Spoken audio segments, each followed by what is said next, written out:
Hey everybody, welcome to the Canter Fire Truck Series. Come on in, let's take a tour inside.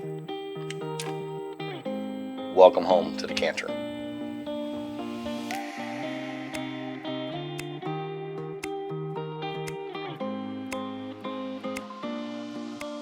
So let's talk about the interior. We want them to feel like you're not in a standard RV or a camper.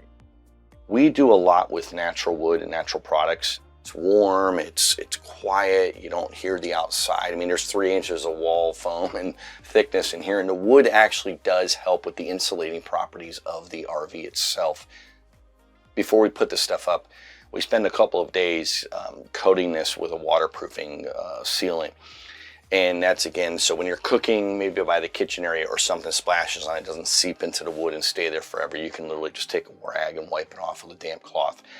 You'll see throughout the truck too, we used some natural live edge countertops and backsplashes and trim pieces and stuff.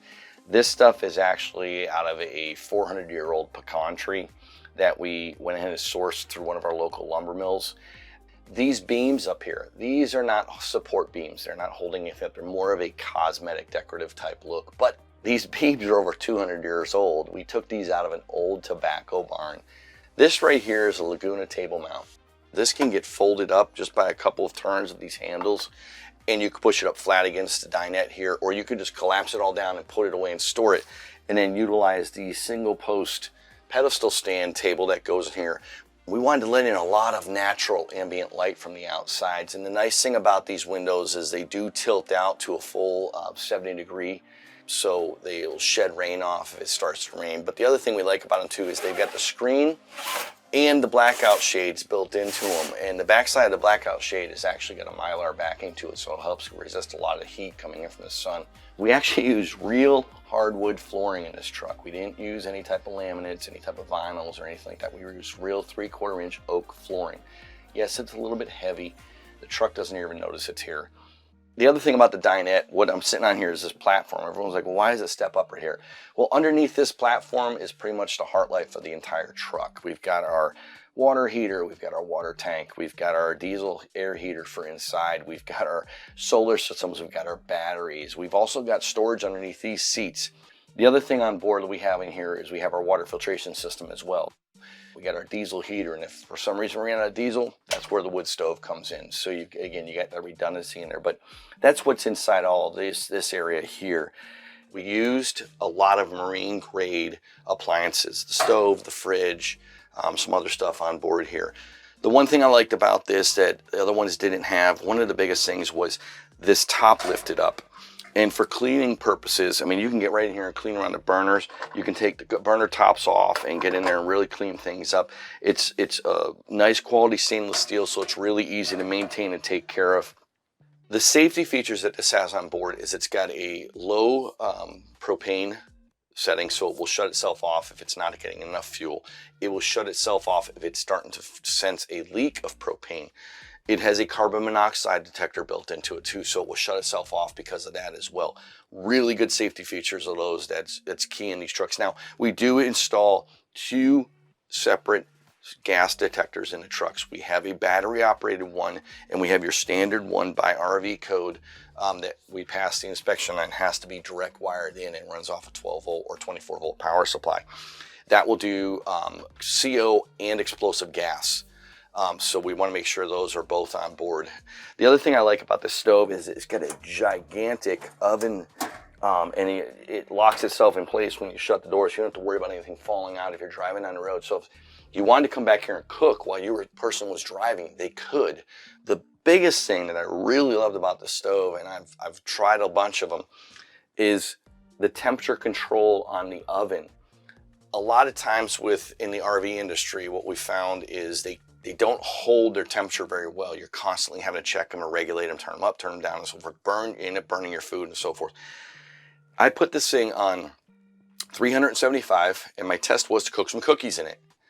And I put them in there, 375, set the timer on my watch to go off, and at exactly the 15-minute mark when it said the cookies were going to be done, I pulled the cookies out, and sure enough, they were done. Now, yeah, cookies are easy to cook, and it's one of those things, but I decided to do something for a test. But the biggest thing was I did have a thermometer inside the stove, and it was reading exactly at 375. I wasn't having to do anything to regulate the temperature.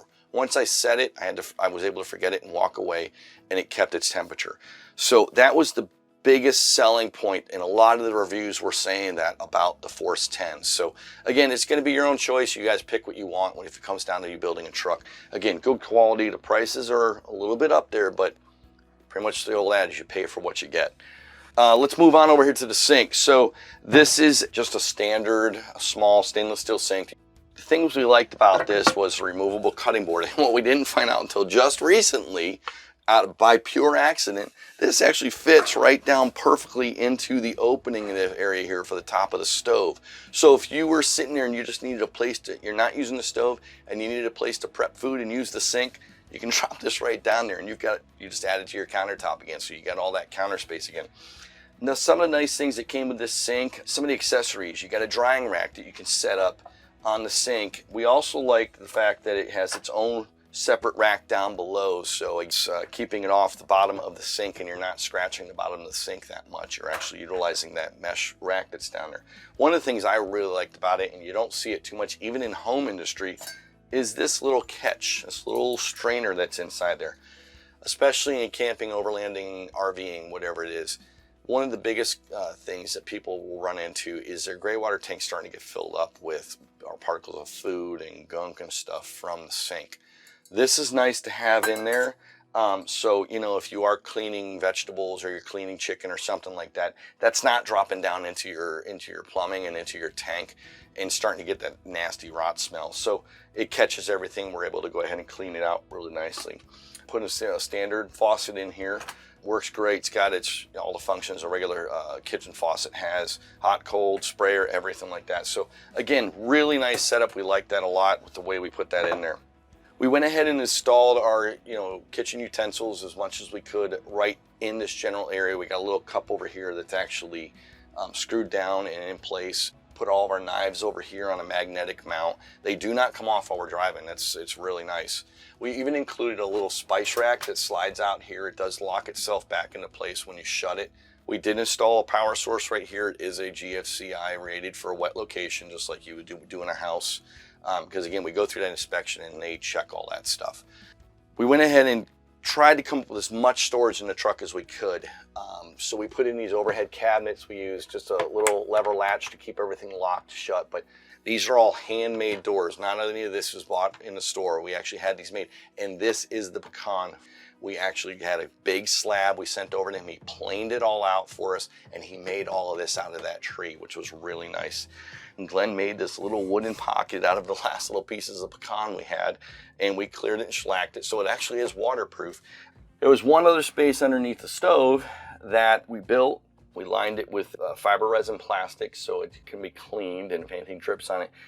Let's talk about the Vitrifrigo Ultra Slim 150.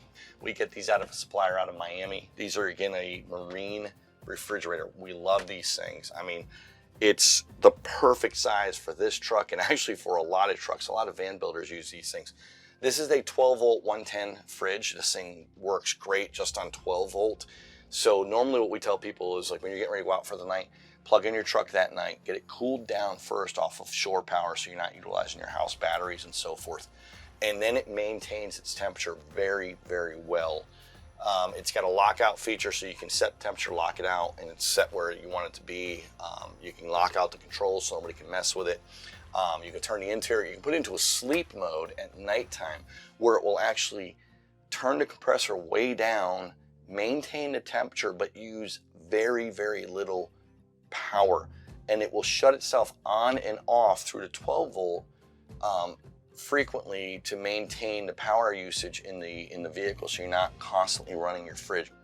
This is what we call the Withco panel. This is the other portion of the life support system for the truck. It's a standard RV power management panel.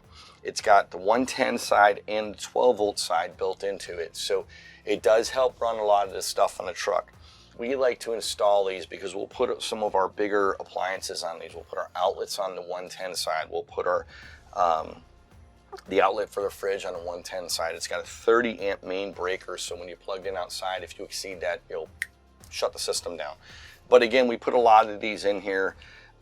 We use them on almost every truck we build. You don't have to. If you just went straight 12 volt, you could go off of the Red Arc system, and we'll go into that later on. But really nice setup through WIFCO. We use these things all the time. So let's talk about this. Everyone asks all the time, is that a real wood burning stove? It is 100% a real wood burning stove. It's made by Cubic Mini. We are a distributor for them. This is their Cub. It's their smaller version. They have they call it Grizzly, which is about an inch bigger all the way around. But man, these things pump the heat out. It does not heat up this stuff too much to where we have to worry about any fire risk or anything like that. These are RV cushions, so they do have a fire retardant material on them. But again, thing works well. I love these little things. I'm putting them in all the trucks I build for myself. And a lot of my clients just love these things. Let's talk about the rest of the fireplace. This is real stone. This is not some cheap fake plastic stuff. These are real stones. They cut the backs of them off to make them flat to be able to install. And we went for this, and it does a couple things. Not only does it help reflect some heat because the stone will get warm, but it just gives, again, that warm feeling. And we talked about that live edge. We utilized that to encompass the fireplace. I'm just blown away by this whole thing. This is kind of like one of the showpieces in the truck. Double walled side flue, stainless steel, and again, you know, we just love these little things.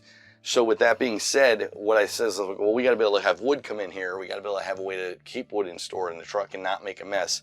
I went ahead and built this little wood crib. And in there we can keep our little bit of wood and stuff like that. And it's easy to access. Just throw it in the firebox, shut the door, and keep going. And this thing will go, if you set the damper right and the controls and the fluid and everything like that, a full firebox filled with wood in here will run about 6 hours with no problem. So you can get pretty much through the night, depending on what time you load that up. Storage wise, we got storage down below, and there are some systems in here as well, and it does hold the house batteries. We have 460 amp hours of backup lithium ion batteries on board, and that is in both of these areas underneath here. And then the other thing we did too is we have this area behind the cushion, and down in here there's storage. You can put, you know, other stuff, you got gear and everything and so forth. So again, we tried to think of everything we could in the truck. I love the way this bathroom came out. It's not like a house where you can have a separate shower and so forth. We're utilizing as much space as we can, but yet we're also limited on as much space as we have. All this stuff was that original pecan slab that Danny was able to make our doors, our nice bifold doors for us. The copper pipe that's exposed, it's not because we ran out of wall space to put the water lines through. We could have fit them inside the walls.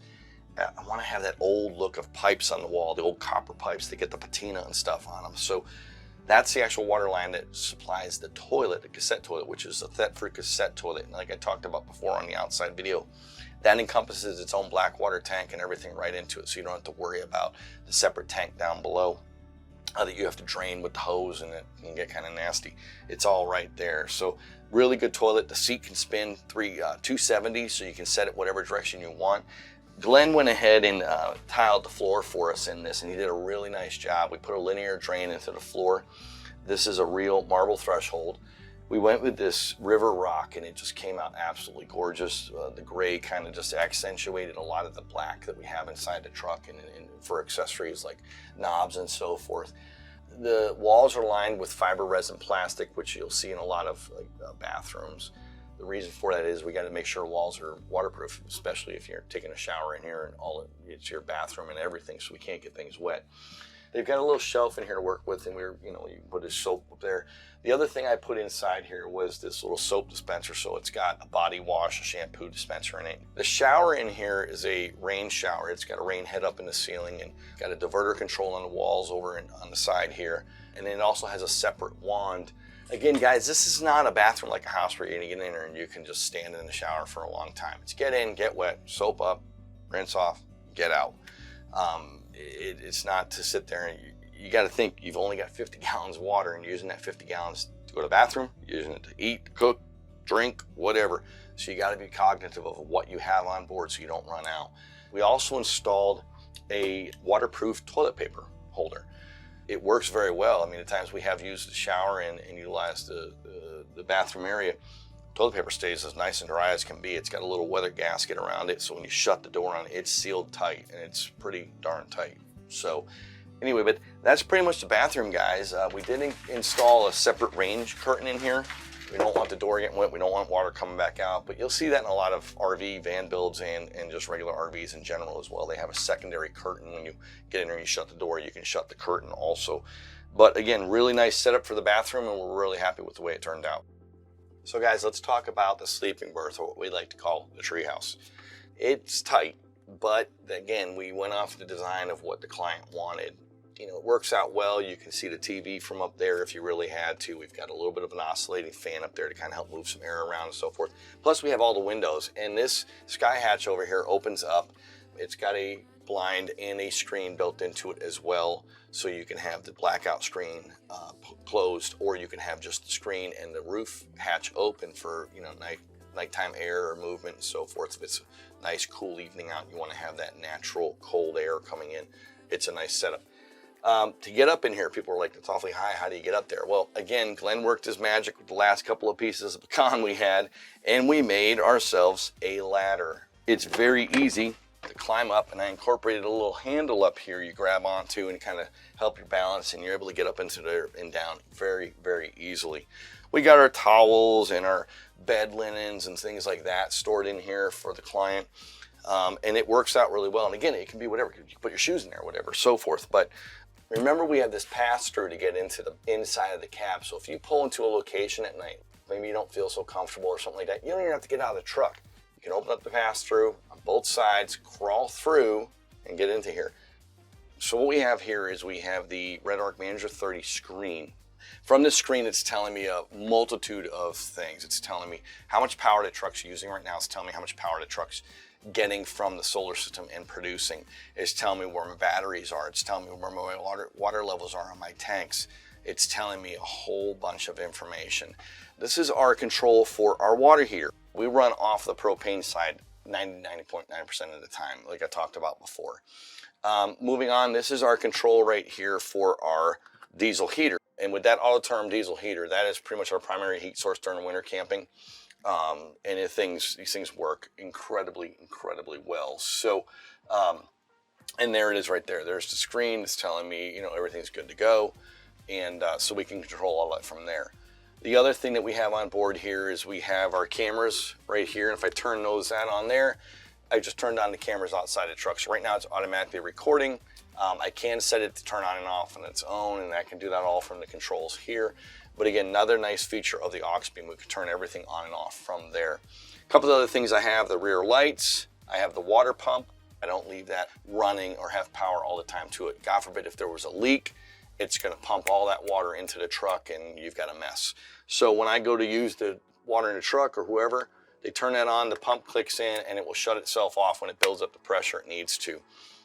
The accessory control right here, that turns on the heating elements on the freshwater and gray water tanks. So in wintertime, we will turn that on, and each of those heating mats that's on the bottom of those tanks has got a thermocoupler switch in it. It will turn on when it gets to 34 degrees on the tank's temperatures, and it will turn off at 64 degrees when it gets up to that temperature, so you're not getting really hot water in your tanks as well. So another good feature that we decided to add into it. And then we have our fan control, which turns on the max air fan inside the truck. Those go on every single build we do because, again, you need to have ventilation inside these trucks. It's been great showing you the inside of the Canter here, and all the different systems and things we've incorporated to try and make it a tiny home on wheels for the client and let them enjoy a lot of adventures in it. We've really enjoyed you guys tuning into the videos on the exterior, the interior, the build series, and so forth. And again, you guys have any questions on stuff that's going on within the shop, or you want to talk to us about a build or whatever, by all means, reach out to us, shoot us an email, leave us something in one of the chats on the bottom of the videos. We'll be more than happy to discuss it for you. You guys have a wonderful day. Enjoy the overlanding life, and we'll get back to you here real soon with another new build coming down the road.